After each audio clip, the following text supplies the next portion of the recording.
ఇక్కడున్న లోకల్లో ఉన్న ఇతర మతస్థుల వాళ్ళ వెంబడి పడ్డారా? ఎందుకంటే గవర్నమెంట్కి కొంచెం ఒక పేరైతుంది హిందూ వ్యతిరేకి అని.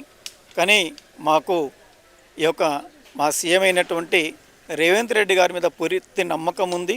ఈ గుడికి న్యాయం చేస్తారని పూర్తి నమ్మకం విశ్వాసంతోనే మేము పోరాటం చేస్తున్నాం. ఇక్కడ దరిదాపున ఒక 100 హిందూ సంఘాలు ఇక్కడ వచ్చి పోరాటం చేస్తున్నారు. ఇప్పుడే నేను చూసినాను, నా కళ్ళ ముందే కొందరిని అరెస్ట్ చేసి తీసుకెళ్ళినారు.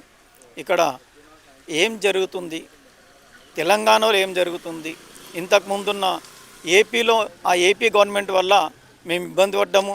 రాముల వారి తలకాయ తీసుకెళ్ళిండ్రు, తీసేసిండ్రు, కొన్ని గుళ్ళు గొలగొట్టిండ్రు. అదే పరిణామం ఇప్పుడు ఈ తెలంగాణలో కూడా జరుగుతున్నట్టు కనిపిస్తుంది. ఒక ముస్లిం వచ్చి అమ్మవారి విగ్రహాన్ని తీసేస్తాడు, మళ్ళీ ఈ గుడిని కూడా ఒక ముస్లిమే కూలగొట్టినట్టు మాకు సమాచారం ఉంది. ఇక్కడ లోకల్ వాళ్ళు చెప్పి ఉన్నారు.